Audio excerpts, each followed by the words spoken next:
You wanted the best. You've got the best podcast, the hottest podcast in the world. The Chris Voss Show, the preeminent podcast with guests so smart you may experience serious brain bleed. The CEOs, authors, thought leaders, visionaries, and motivators. Get ready. Strap yourself in. Keep your hands, arms, and legs inside the vehicle at all times, because you're about to go on a monster education roller coaster with your brain. Now, here's your host, Chris Voss. Hi, folks. It's Voss here from thechrisvossshow.com, thechrisvossshow.com. Welcome to the big show, my family and friends. The ladies and gentlemen, children of all ages, welcome to the greatest show on earth. For 15 years, 2 to 3 times a weekday, we bring you the podcasts of billionaires, CEOs, entrepreneurs, newsmakers, and the hottest authors that come on to talk shop. And we have one today. Who knew? It's showtime, baby. Welcome to the Chris Voss Show podcast. Family that loves you but doesn't judge you, at least not as harshly as your mother-in-law. You never should have spilled that thing on her carpet. She will never forgive you. Anyway, we have an amazing gentleman on the show, as always. And, we have the brightest minds on the show, which is all the more reason you should invite your family and friends to subscribe to the podcast, because you're going to have to spend Christmas dinner and Thanksgiving dinner with them here in a couple months. And you know what? They're not as bright as you think they are, or maybe you already know that. So tell them to go to goodreads.com/Chris Voss, LinkedIn.com/Chris Voss, YouTube.com/Chris Voss, and Chris Voss 1 on the Tickety-Talkie channel over there with the children or the kids or whatever the hell's going on over there these days. He is the author of the latest and newest book that comes out October 3rd. 2023. You can pre-order this book and, of course, put this on your Christmas buying list. Buy like 5 or 6 of them. That way, when someone gives you a gift that you didn't get them a gift because you don't care about them, you won't feel embarrassed. And you just go, hey, I got this great book that's going to be awesome and change your life. The book is entitled Level Up: How to Get Focused, Stop Procrastinating, and Upgrade Your Life. Rob Dial joins us on the show today, and he has led an amazing, fun-filled life throughout his history, and we're going to be talking to him about everything he's done and what he's doing.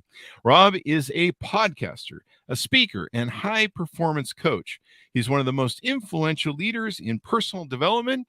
He and his work have been featured in major media outlets such as Forbes, Inc., and Men's Journal. He is the host of the #1 mindset podcast in the world, The Mindset Mentor, which has been downloaded over 250 million times. And he lives in Austin, Texas, to top it off. And now he joins us on the Chris Voss Show. Welcome to the show, Rob. How are you?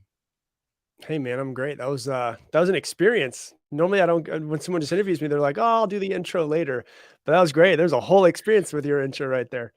Yeah, there's some of it we just kind of make up as we go along. There's always something different in improv in the ramble. So it's wonderful to have you on the show. Congratulations for the new book. Give us the .coms or plugs wherever you want people to find you on the interwebs.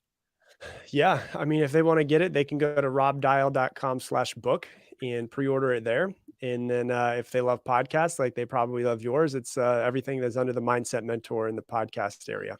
There you go. They hate mine, but they just call in to see what the car crash is going to be for the day. And they're just like, look at this. This is a mess. Who did this, Chris? Anyway, it was me. So what motivated you to want to write this book, Rob? Is this your first book? It is. Yeah. I mean, here's the thing. Like, I don't enjoy writing, and writing a book is a labor of love. And it was a 3-year process for me. We were talking right before we started. It was a process that took me 3 years to do. And for me, it was like, the podcast is easy for me because I can sit down, I can come up with ideas, and I can just talk about different things. You know, I put out 4 episodes a week as well. And so it's like, I put them out, and sometimes I talk about anxiety, sometimes I talk about success, money mindset, all of that. But like, I got this feeling in about 2020 where I was like, I want it to be like a step-by-step process where if somebody like picks this thing up, they'll figure out how to work on their life. And I didn't want to write like a self-help book. Like, I don't like being called a motivational speaker. I'm in self-development is the category that I'm in, but a lot of times I think when I read self-development books, there's not like actual tangible stuff that's in it. Sometimes like it's good, but it's not everything there's a part of us that's a little bit, is this real? Is this backed in science? And so for me, it's like, there's a lot of science that's in here. One of the things I'm proud of is I actually hired neurologists to actually go through and tell me if some of the stuff I was in here was incorrect or correct. And we have literally 8 pages of cited psychological studies to prove all of the stuff that we say inside this book from start to finish is true, and it's backed in science. And so we're born with like the most incredible piece of machinery in the world, which is our mind, but we don't know how to use it. And so I want to create a book of like, this is exactly what you need to do to level up your life. There you go. You got the science, as they like to say. The kids say that. No, they don't. Like science to back it up. So there you go. The science of life, the science of leveling up. So you call the book Level Up. What does leveling up mean in your terms, in your thought process? Well, yeah. So it's been a couple different names. One of them was originally like the whole idea of the book is how to take action. Like when I look at the majority of my podcast episodes, it's how to actually trick yourself into taking action. How do you understand your brain to see why it's holding you back? But the reason why we settled on Level Up was because I like to look at life as like a video game, where if you play a video game, it'd be really boring to play a video game where it's the exact same level every single time and there's no challenges. And so when I look at my life like a video game, and every challenge that comes in, same way that when you fight, you're on level 1, you go and fight the bad guy, you are going to lose a few times. And eventually when you do get challenged and you do succeed, you go on to the next level, which is a little bit harder, but you get better. And it's a little bit harder and you get better. And so I like to remind myself that when things get really challenging in life, whether it's challenges that is thrown at me by some other force or challenges that I go out and actually seek, every one of those challenges is designed for me to level up and evolve as a human. And so we settled on Level Up because I view life like a video game. And it's like, hey, here's the actual step-by-step process of how to try to master this video game that you're in. There you go. I think of my life as a video game, but I keep having to buy all these damn season passes and these re-rolled, remastered, re-skinned life things. And I don't know, man. I got my life is kind of like Battlefield 2024. It just really didn't launch well. Right, you don't get to pick the video game you're in. You just know that you're in the video game. Damn it. And I'm stuck in Mario Kart. So give That's us right. a hero's journey. Give us a hero's journey. You didn't have to agree with me, Rob. It's like, yeah, you are. You're in Mario Kart. You're not in Call of Duty. You're in Mario Kart. You're just screwed. Which is Hey, Mario Kart's a classic. Like if there's one video That's game true. I want to go back to, it's probably Mario Kart. That one's always good. There you go. There you go. Well, thank you. Thank you. I'll think better of my life now. See, you're already helping me level up here. So give us a hero's journey for you. What was your upbringing? How did you come through life? How did you get to where you are today? What started the podcast and then helping people with their mindset? Yeah, I'll try to give you a quick journey. So I was raised in Florida. I live in Austin, Texas now, but I was raised in Florida, and my father was an alcoholic when I was a kid. So my parents got divorced when I was 9 years old from him being an alcoholic. He eventually passed away when I was 15 from being an alcoholic. And so a lot of trauma came from that. And we didn't really have any money. My mom applied for food stamps, but couldn't get food stamps because she had a car. And for some reason you can't get food stamps when you have a car. I didn't understand that. But so we were not in a good place. And so therapy was not something that we could go and just buy. And when I discovered in 2019, 2006, I applied to work at a company called Cutco. I sold Cutco knives in people's houses, and literally almost like door to door. And the one thing that they're really, really big on in that company is personal development, hiring coaches, working yourself, reading, going to conferences. And a lot of people don't like that. For me, I saw it as like, oh my God, I could actually improve myself. Like I can almost, not that I think everybody should go to therapy at some point, but I was almost like, oh, I can kind of become my own therapist and start to work on myself. So I was with that company for a while. I got promoted to run my own office in Fort Lauderdale. I ran all of Broward County. I trained over 2,000 sales reps when I was there by the time I was 24. And I was training them how to sell knives, but really what I was doing is I was training them on their mindset, training them on who they were and how to become better. And when I left that company and went into other sales jobs, I just missed teaching people. Like that was the thing I missed the most. And I felt like I had knowledge in my head of things that have helped me improve my life. And I felt kind of obligated to teach it, but I didn't really have a forum to do so. What I did have though, is I did have a computer and I did have this microphone right here because I was a musician. So I had the microphone, and I was in Jason's Deli with my girlfriend at the time, wife now, back in 2015. And I was like, I'm going to start a podcast. And she's like, all right. And podcasts weren't really a big thing back in 2015. It wasn't a way to make money but I was like, I Wait, there's feel, money in this? yeah, there's some money in it, right? I feel like I feel like I'm obligated to teach the things that have helped me. And the thing I missed was teaching people. And so I started the podcast, and it started growing and growing. And then, it did well for a really long time. And then 2020 hit, and it was just like a hockey stick. And I think I was just in an industry where people would go to iTunes and type in mindset, and they were like, I want to listen to this. And some people like it, and some people didn't like it. And the people who liked it kind of stuck. And it was like a massive growth at that point in time. And now I'm humbled because it's become this huge thing that I didn't think it was going to become, but I have this platform now where I feel humbled that people follow me and they like the stuff that I say, but I also feel very obligated to continue to keep working on myself to give them new things to work on. There you go. Hey, hang on one second. Hey, this guy says I'm supposed to get paid for this crap. Anyway. Yeah. There's a lot of money out there. You're just going to go get it. I want $5. I'm going on union strike like the auto workers. But you're obviously doing very well. You're inspiring a lot of people. You're motivating a lot of people. They're obviously downloading the podcast and all that stuff, and they'll be scooping up your book. Let's dig into the book some. There's a lot of things that you talk about in the book.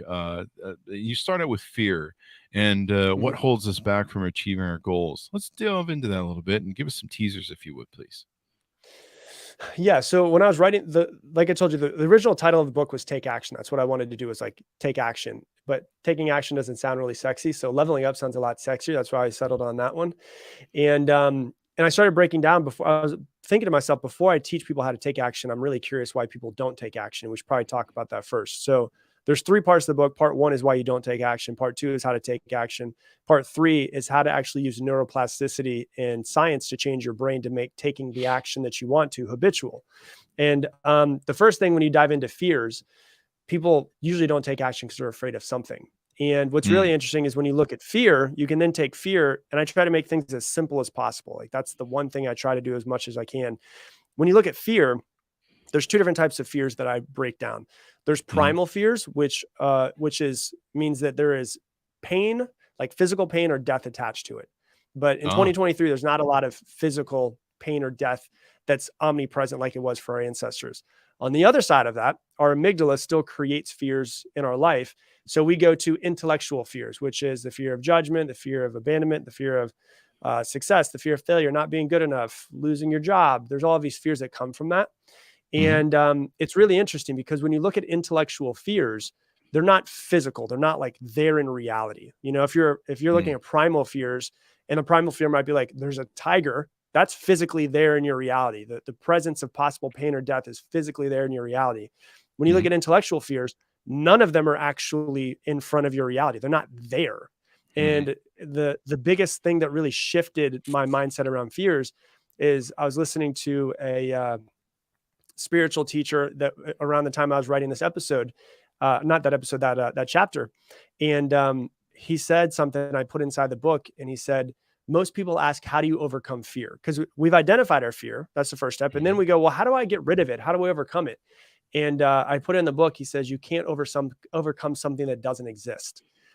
And so we have to realize, like, none of our fears that are actually holding us back intellectually are actually really present in this moment. It's a projection of our mind into the future of thinking of something that might happen.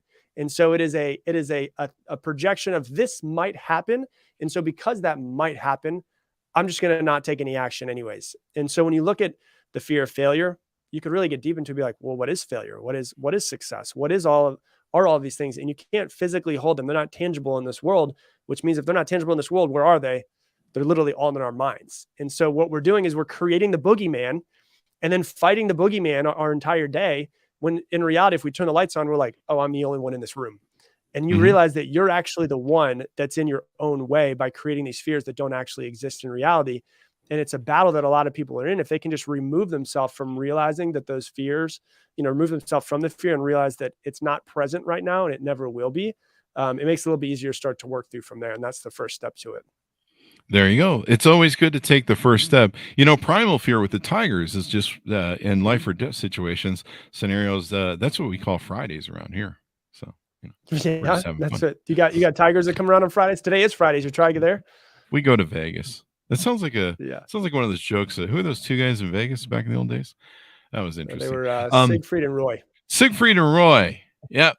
And don't do that, kids. So the identity trial is one of the things you talk about in helping people achieve goals, dealing with their fear. I thought this is pretty interesting. Can you share out some teasers on that?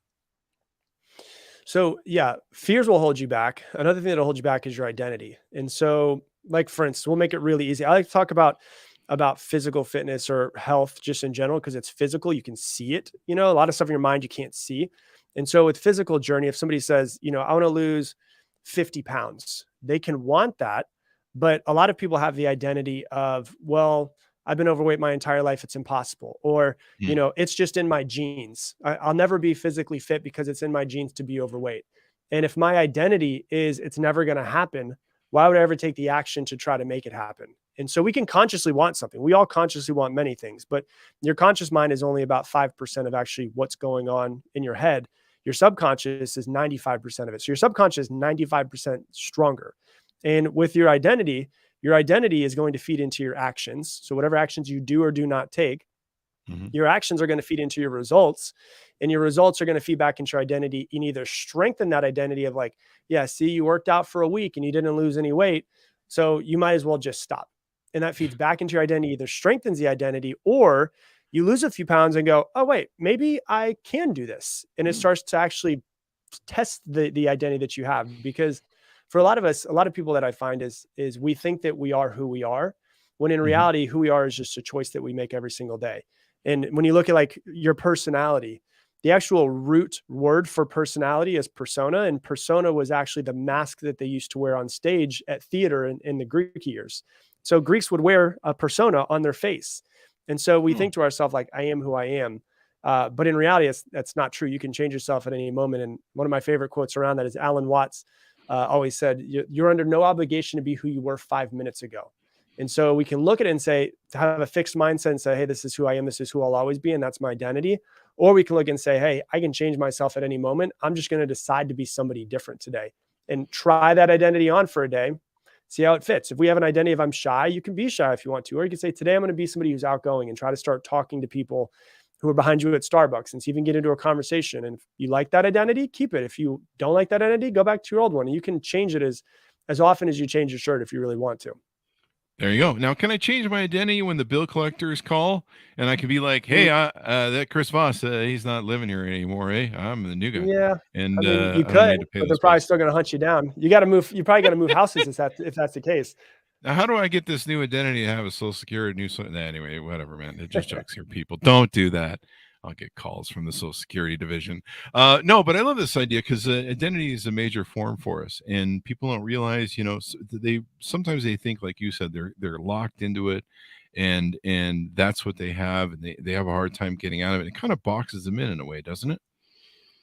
Oh yeah, And limits your their identity can either be it could be either be freeing for you, or it could be just a construct that you have built. So I always tell people like I'm in a room, and the room is probably, our studio is probably 14 feet by 14 feet. And if you look at it and you're like, okay, well, what could I do in this room? Well, I could transition this room I could obviously use it as a studio. I could transition into a living room. I could, OnlyFans. turn it into a tiny little theater. Yeah, I could turn it into a tiny little theater if I want to. But if I were to ask myself, like, could I hold the entire Super Bowl in this room? The answer is no. And the reason why is because it's too small. But if I went to the Super Bowl this past year in Glendale, 70, 80,000 people that are there.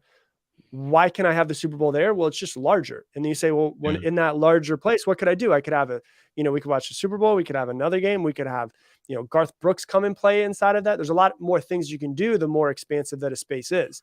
And so when you have an identity can be really restrictive. And it's like these four walls that are around me, where it's like, I've built myself into these four walls, and I live in these four walls, and I can't get outside of it. And when you have those four walls up and you're your limited self, and you're trying to become the greatest version of yourself, you can only become the greatest version of your limited self. And so really what you have to start identifying is, what are the walls I'm building around myself of this fake identity that I think are true? Do I want to stay this way, or do I want to change it? And if somebody decides they want to change it, well, then at that point, you really have to figure out what walls you want to take down, what new walls you want to put up, and realize that you're not some little being that is in 14 by 14 walls. You are expansive and can be as expansive as you want to be. That sounds like my belt line. uh, that has never slowed down my belt line. My belt lines must have read your book early on, because it's like, we're That's going what it is. expansive after Taco Tuesdays. We're going to expand. We're going to continue to expand forever. It's like the universe, right? Just continues to expand forever. Yeah, that's the analogy I'm using when people are like, "Are you bigger now?" I'm like, "Shut the fuck up." One of the analogies you have that I really liked was "live in the headlights." This sounds like Saturdays at my house in Vegas. What does it mean to live in the headlights? And does it sound like something where we should play chicken with cars like that? What was that one movie with the bald-headed guy and they race cars everywhere? I don't know. Live in the headlights. I don't remember. I don't know if I've seen that one. It's I'll I'll give you an example in real life of how you could use it. So like for me, people keep asking with interviews for this book, like, how did it come about? What did it look like? And so living in the headlights is, a lot of people get paralysis by analysis. So like, we set a goal, we want to go for that goal. We want to figure out what that goal is going to be and start working towards it. But when you think of all of the things that you need to do to get there, there's a lot of things that you need to do. So like, I live in Austin. If I want to drive to Houston, it'll take me about 3 hours. When I get in my car at night, I can't see the entire route to Houston. All I can see is whatever my headlights are lighting up in front of me. And so once I get past those 100 feet though, I can see the next 100 feet, and then I can see the next 100 feet. So like, even writing this book, like, I don't like writing at it. I didn't enjoy having to sit down and write the book in the process of it. But what happened was, in 2020, I called up my friend and I was like, "Hey man, he's got a huge book. They've sold almost 3 million copies at this point." And I was like, "I'm thinking about writing a book. What should I do?" And it was like the first little bit of 100 feet of headlights in front of me. I didn't see the whole route of the last 3 years, but he was like, "I'll get you on a phone with my book agent and you can see if he likes it." So I was like, "Okay, cool." He sends me a text. We got into a phone call eventually. He's like, "Yeah, this is a great idea. We should do it." I call up another one of my friends who had just had a book come out, and I was like, "Hey, I'm thinking about doing this. What do you think?" He's like, "Yeah, you should definitely. Here's a couple tips to help you get better on it." And what happened was, it step by step eventually came to the point where now there's like a physical book that's sitting in front of me 3 years later. But there was a lot of trips and turns and detours all along the way to getting a book published and finished and everything. But it wasn't like I was worrying about the entire process. I was going, what is it that's in front of me right now? What's the next 100 feet? I need to go these 100 feet. And once I'm at those 100 feet, I trust that the next 100 feet is going to be lit up. And that's what living in the headlights really looks like, which is, the phrase, the journey of 1,000 miles begins with a single step. You can't go to step 2 if you haven't been on step 1. You can't be at step 1,000 if you're only on step 2. And so it's like, just one step at a time is really the secret that I think people need to take from that. There you go. Wait, your booking agent, you texted him? My booking agent gave me his Snapchat. So anyway, I don't know what that means. That explains everything, damn it. No, I love what you said there, because, the journey, comes from one step at a time. I always call it chew the elephant one bite at a time, take on the elephant. But staring in the headlights, in business, we used to call it looking in the mouth of the dragon. And if we could deal with whatever was going to come with that and stare down the dragon, then we go for it. And so I love that, because sometimes you don't know how it's going to be, but you've got to take those steps, and then eventually it all comes together, and then you reach the point that you're at now, where you're like, holy crap, there's a book, and we wrote it, and we went through the gauntlet of hellfire and damnation. And the great thing is your book comes out on October 3rd. On October 4th, everyone's going to say, so what's the next book?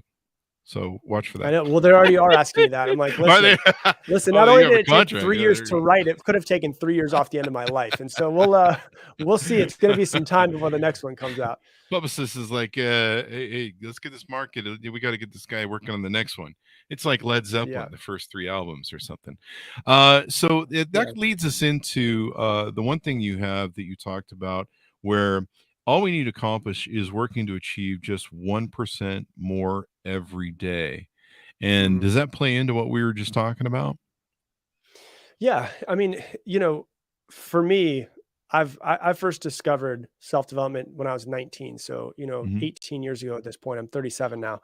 And when I discovered it, it was like, I wanted to be so much better. I remember comparing myself when I was like 21. I was like, man, why am I not rich yet? Like, there's so many people there. I was comparing myself to other people, and I was like, well, they're so successful. I'm not successful yet. I'm not where I want to be.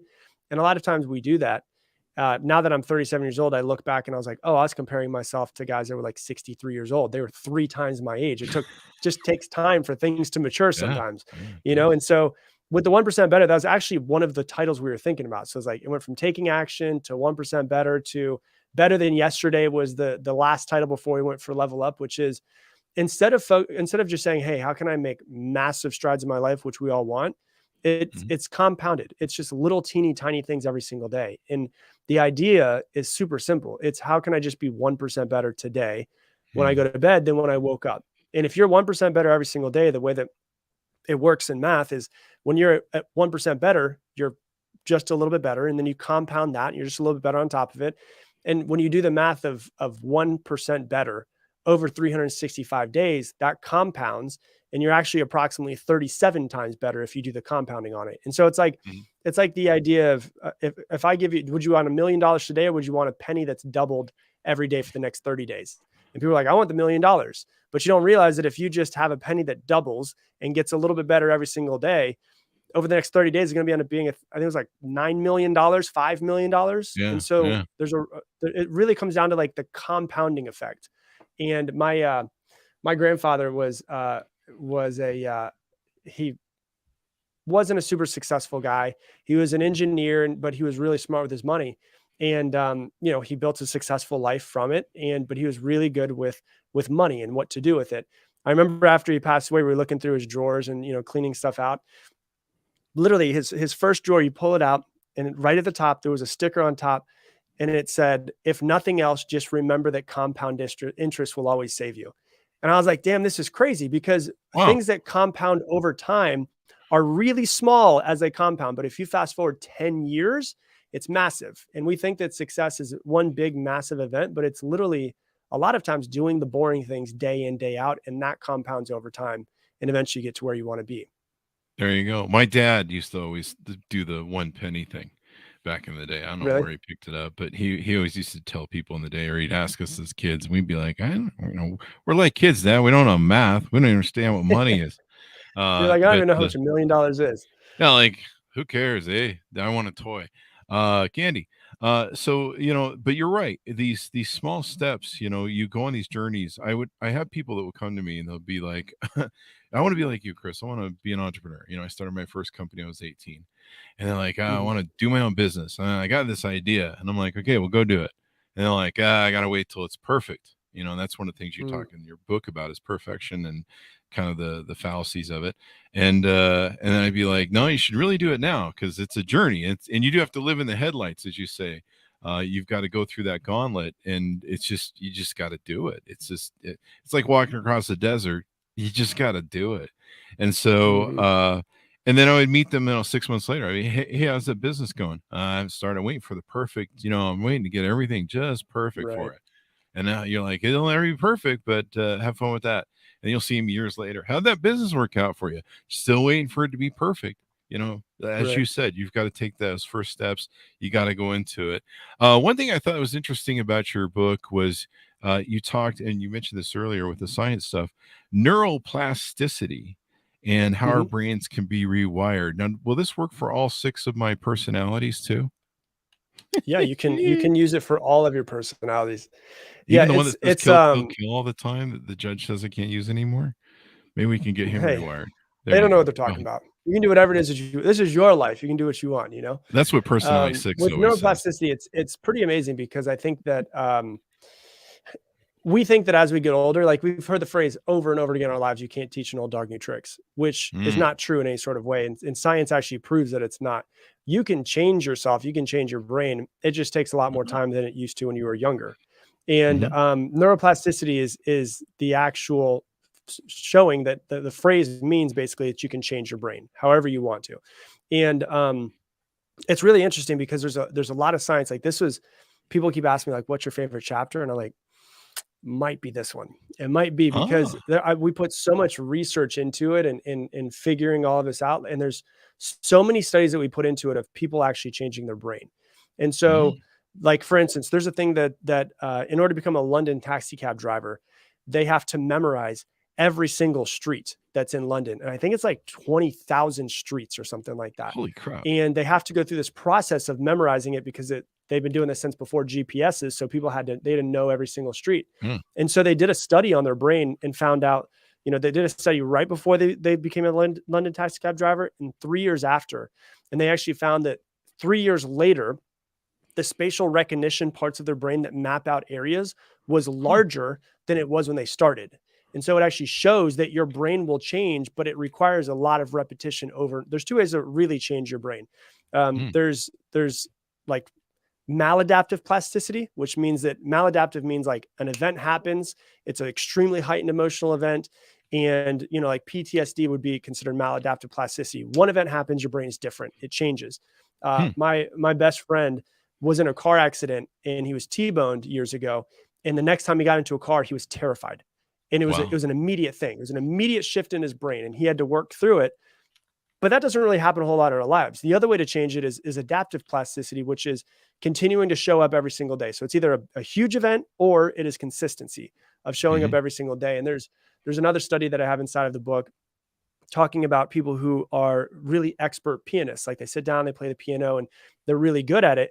And they've actually done studies on their brain and they realized that as you become a quote unquote expert pianist and you can play really well, when they're soloing, you would think, okay, they're soloing. They're not playing something that they played over and over and over again. Their brain is going to require more blood flow in order to do that. What's interesting is they've been able to play so many times that they're actually kind of mentally able to get out of their way, and their brain has less blood flow to the executive function parts of their brain because your brain changes there's a three-step process basically of changing your brain. The first way is chemically, the second way is structurally, and the last way is functionally. So chemically is like if you've ever sat down and like played the piano and you learn a song real quick and you're like, oh, I'm pretty good at it. That's a chemical change, but you can come back tomorrow or in 2 weeks and you're like, oh, damn, I don't remember how to play this anymore. Or you can remember like just parts of it. That's because it was just a chemical short-term change. As you continue to keep doing it over and over again, your brain actually changes structurally, which is what I was talking about with people who are the London taxi cab drivers. The structure of their brain actually starts to change. And then when you go into functionally, which is the example of the blood flow to the pianist brain, the function of their brain will actually start to change. And so we can think, oh, I am the way that I am, and that's our identity, and we can say that way, and I'll always be this way forever. Or we can go, hey, there's scientific proof that I can change no matter what. And that's through neuroplasticity. It just requires, number one, it takes the self-awareness, it takes intention, and it just takes a lot of effort. And a lot of times people just don't want to show up and put the effort in. There you go. Rob just ruined it for all you lazy people. I'm going to throw his book at you anytime you say to me, I am what I am. Popeye, or was it Popeye who said that? I don't know. So there you go. Yeah, this is pretty cool. The science of your brain, and it can help people expand their identity. One last thing that I thought was interesting to tease out: dopamine reward systems. Now, how much cocaine is involved in this? Well, I can actually talk about cocaine if you want. So this is also inside the book as well. It's like, it's perfect. It works perfect. So let me talk about dopamine real quick. So a lot of people think that dopamine and serotonin, they usually like put them together. So serotonin is dopamine and serotonin are both feel good chemicals in your brain. Serotonin is more of like a gratitude, feeling good for where you currently are. Dopamine is being motivated. It's an external chemical. It's being motivated to go and do something.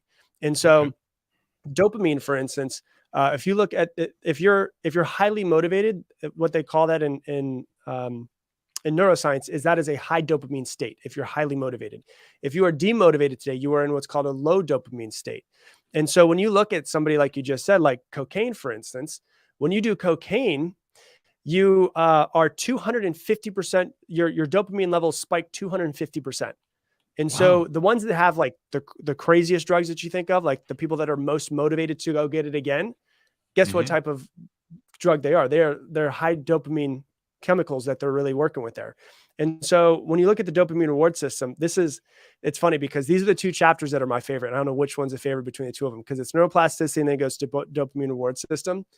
And dopamine reward system, I was so excited to put this into a book because I was like, if people can use this and learn it, this could 100% absolutely change your life. And it's how to use understanding what dopamine is and understanding that dopamine is 100% subjective as well. It can be very subjective. So I can basically celebrate myself for anything and my brain released a little bit of dopamine, which makes me then want Really? more. Like, we're dopamine fiends. We want more dopamine. And here's what happens is you take dopamine reward systems and you ask yourself, okay, like if I want to, let's go back to the same thing you said before, lose 50 pounds. The Mhm. way I used to be when I was younger was I will not be happy until I accomplish X. I'll be pissed off. I'll be mad at myself. I won't be happy until I accomplish X. And when I'm happy when I accomplish X is the only time that my brain in that process is letting dopamine into my brain. So it's Mhm. actually holding back the most important chemical for the motivation. So Ah. instead of going, and that's what I call that inside the book, I call a results-based goal. My goal is based off of results, which are important to have. But what you do is you make a results-based goal, and then you create action-based goals based off of that. And so an Mhm. action-based goal could be, so if the results-based goal is I want to lose 50 pounds, the action-based goal is I can celebrate myself when I walk into the gym because I didn't want to be here today. That's going to release dopamine. It's going to want to make me keep going. I can celebrate myself after every single set that I do and allow my brain to release dopamine multiple times, which actually starts to get me addicted to the process Mm. of getting to that results-based goal. Like if you look at, I talk about Kobe Bryant inside of the book. Mhm. Kobe Bryant is known for being somebody who would work out almost every single day since he was in high school at 4 a.m. And Mhm. his trainer, who also trained Michael Jordan, Tim Grover, said the hardest thing to get Kobe to do was to stop because he was Hmm. just so driven. And so I don't think he did this on purpose, but there's many times when I was researching him where he would talk about how proud he was of the fact that he was working out, knowing that his competition was sleeping, knowing that he was putting in the work when they weren't. And so what happened was instead of getting 2 workouts a day, like an average basketball player does, they wake up, they do one at like 10, they do one at 2, and they get their 2 workouts. He got 3 in. He knew every single day he was going to be 50% better than them. And if you multiply that over 10 Ah. years, no one can compete. And so he set up a dopamine reward system, probably unconsciously, of celebrating himself as soon as he gets Mhm. done with the workout to want to show up for the next workout. And his pride in himself made him release dopamine and then want to show up the next day and to continue to keep doing it. So it's always really important to have goals and to have results-based goals, which is the long-term ones. But after you Mhm. set those, what's really important is actually the short-term action-based goals. There you go. And like we talked about earlier, you talked about earlier, doing the short stuff and doing the daily stuff, going to the gym every day. Hey, good job. Hey, going, and you wake up one day and then it's compounded and you've got these great results for your long-term goal, as you mentioned. I like how you've built the book around this gamification mindset because a lot of people now, they know of gamification, especially if you're a man, you play video games. Everywhere you go, there's gamification. So is gamification probably a good analogy of how you've set up and pitched the book? Yeah, I mean, I think that it's more fun to me. Like I grew up playing sports. It's more fun to just think of everything as a game, right? Mhm. Like everything is more fun. The whole idea of this being a video game that we're playing, it's like people always talk about. If you look at like Elon Musk talking about like the simulation theory, where it's like Mhm. we are humans in this, but maybe we're actually just video game characters in this crazy hyper reality thing that we're in this crazy virtual reality. Maybe that's true. Maybe that's not. I don't know. I'm not smart enough to know those things, but I like to make everything into a game because it makes it more fun. It Yeah. makes it more fun to have a win or lose. It makes it more fun to be able to celebrate yourself for showing up. And BJ Fogg, who I talk about in the book, he wrote a book called Tiny Habits, and he's like, you can basically gamify any of this stuff. And There you he go. says there's the way that you can do it that's very easy is you can take your habits that you currently have that are normal habits, and you can take the habit that you want and put it on the back end of that. And it's called Mhm. habit stacking. So you take an old habit, you put your new habit on top of it, and you do them at the same time. So like for instance, let's say somebody wants to start doing 100 push-ups a day, right? And they're like, I'm going to go do 100 push-ups a day. You could force yourself to schedule it and figure out where you want to put it in your day. Or you could take something that's already a habit and you could put it on the back end of it. So for instance, hopefully everybody who's listening to this brush their teeth in the morning and the evening. So you could say, when I brush my teeth, I'll do 50 push-ups. And so in the morning, when I brush my teeth, I do 50 push-ups. In the evening, when I brush my teeth, I do 50 push-ups. Boom, I just got 100 push-ups done, which is my habit that I was working for can Oh. actually be accomplished without having to schedule new time to do it. And then at the end of it, the thing he talks about is the important part is celebrating yourself. And Mhm. it sounds, I get it. It sounds like for someone who's like a hard worker and analytical. It sounds corny to be like, yay, I did it. Good job, Rob. Like that seems real corny, but actually like just sitting there and feeling pride in doing the thing that you didn't want to do or taking yourself one step closer is just a way to set up a dopamine reward system to make yourself want to show up and do it again tomorrow. There you go. You should sell a controller with the book, like a little game controller. Yeah, I should, right? There you go. I don't know. People don't seem to like controllers after that whole Titanic thing that happened, and the guy. Oh yeah, that didn't work. Yeah, it's probably a bad idea. But the controller, I can be like, hey, hit that neuroplasticity button, and then all that good stuff. So there you go. Final thoughts as we go out. I'll leave it to you, Rob. Pitch the book and all that good stuff. Yeah, I mean, as far as the book goes, if it's not a self-development book, it is like a step-by-step manual for how to get yourself from where you are now to where you want to go. And so if anybody wants to buy it, it's Level Up. It's everywhere you can buy a book. What's cool about it is it's on pre-sale right now, and it's already hit number 1 in psychology, neurobiology. It's at number 1 in entrepreneurship, business, and education as well. And so it's already out there. It's doing pretty well. I'm proud of it for what it's done. And so if somebody wants a step-by-step process, that's the best way to do it. And then somebody likes listening to podcasts like yours, obviously, wherever they listen to podcasts, they can listen to mine, which is a Mindset Mentor. And, they can listen to me there and follow it. And I put out 4 episodes every single week, and all of them are based around mindset, because if you look at the basis of everything, it always comes back to the way that you're thinking about stuff. And so for me, it's just my place where I like to serve and try to help people as much as I possibly can.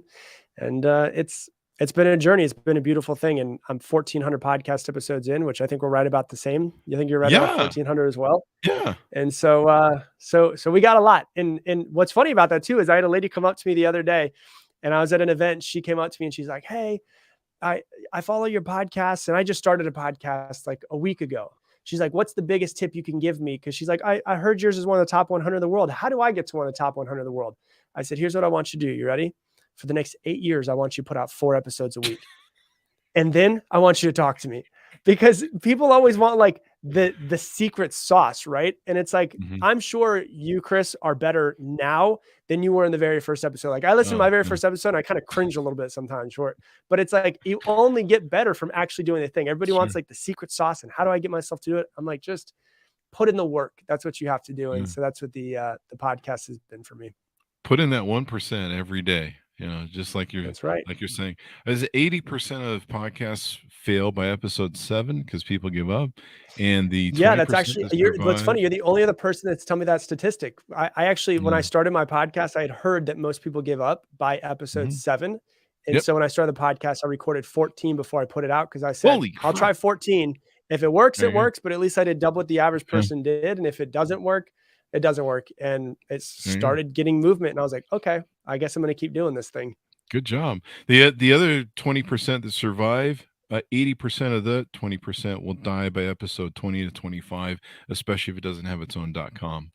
So, I've had people come up to me and they're like, I'm a top 2% podcaster. I'm like, how many podcasts do you have? 100? How many downloads do you have per, like 200, per episode? And I'm like, that's because 97% of this business is like zombie podcasts. So, good advice. I think there's like 2 million podcasts, and I think there's like 200,000 are actually still doing it. So it's like 90% are already gone. They're already dead. Yeah. They're just happen to still live on iTunes because nobody deleted them. Yeah, I got it on authority that Anchor has like 500,000 dead zombie podcasts on it. They're just really abandoned. Yeah, they're just abandoned carts. They're just running around there not doing nothing. I call them zombie podcasts. So there you go. It's been wonderful to have on the show, Rob, and you're inspiring people. You're getting people to level up, and I like how you figured out a way to really get people to motivate themselves, because there's nothing worse than you're just like, oh, I'll celebrate it when I lose 100 pounds, or I'll celebrate it when I get this. You can use it as a way to motivate yourself to get there. Final.coms as we go out, for where people can look you up on the interwebs. Yeah, robdial.com. So it's robdial.com. And then I'm everywhere that stuff is. So like if they like Instagram, I'm on Instagram. If someone's on TikTok, I'm on TikTok, YouTube. I'm in all of the places. If someone just types in Rob Dial, I'm going to pop up usually wherever they are. There you go. Thank you very much, Rob, for coming on. We really appreciate it. Yeah, thanks, man. I appreciate it. There you go. And to our audience, order the book wherever fine books are sold. You can get a pre-sale at October 3rd, 2023. It will be hitting the bookshelves live. Level Up, How to Get Focused, Stop Procrastinating, and Upgrade Your Life by Rob Dial. Get it while the book's coming hot off the shelves. And order up spares for Christmas. It's always good to have this gift to give away. Thanks to our audience for tuning in. We love you. We couldn't do it without you. Go to goodreads.com/Chris Voss, youtube.com/Chris Voss, linkedin.com/Chris Voss, TikTok, Chris Voss1.